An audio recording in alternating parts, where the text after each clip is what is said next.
आंबा व काजू उत्पादक शेतकरी आक्रमक. नांदगाव इथून कणकवलीकडे 15 किलोमीटर राष्ट्रीय महामार्गावर पदयात्रा. अचानक राजू शेट्टी यांच्या निर्णयावर मुंबई गोवा महामार्गावर शेतकऱ्यांचा लॉंग मार्च. भाजपकडून गळचिपी सुरू. आम्ही राजीनामा देऊ. सातारा झेडपी प्रकरणावरून शिवसेना आमदारांची शिंदे यांच्या समोर खदखद. फडणवीस आणि शिंदेंची फोनवरून चर्चा. लवकरच बैठक होणार. सातारा पोलीस अधीक्षकांचे निलंबन करा. उपसभापती नीलम गोरेंचे आदेश. वस्तुस्थिती न तपासता निलंबनाचे आदेश कसे दिले? जयकुमार गोरेंचा प्रतिसवाल. साताऱ्यात पोलिसांनी केलेल्या मारहाण प्रकरणात निवृत्त न्यायाधीशांमार्फत चौकशी करण्याची शंभूराज देसाईंची मागणी. उपमुख्यमंत्री एकनाथ शिंदेंचे विधानसभेत निवेदन तर कारवाईचं मुख्यमंत्र्यांचं आश्वासन. मंत्री मार खातायत. हिंमत असेल तर सत्तेतून लाथ मारून बाहेर पडा. सातारा प्रकरणावरून अनिल परबांचं विधान. विधान परिषदेत शिवसेनेला टोमणे तर युतीत काही कटू अनुभव येतात पण आम्ही हातबल नाही. शंभूराज देसाईंचं प्रत्युत्तर.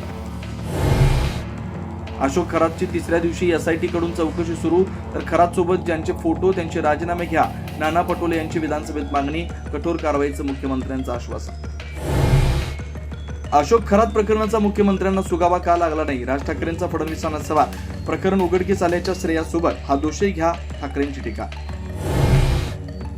देशाला इंधन टंचाईचा सामना करावा लागू नये यासाठी 27 ऐवजी 41 देशांकडून इंधनाची आयात सुरू. पंतप्रधान मोदींचं स्पष्टीकरण. कोरोना काळासारखं सतर्क राहण्याची भारताला गरज. आखातातल्या युद्धावरून लोकसभेत निवेदन.